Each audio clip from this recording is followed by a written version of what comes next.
जगण्याचा पाया, चालण्याचे बळ, विचाराची कळ, तुकाराम तुकाराम.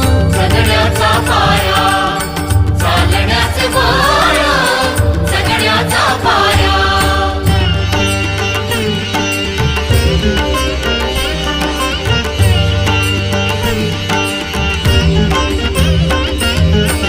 शब्दांचे इमान, अक्षरांचे रान, शब्दांचे इमान, अक्षरांचे रान, अभंगाचे पान.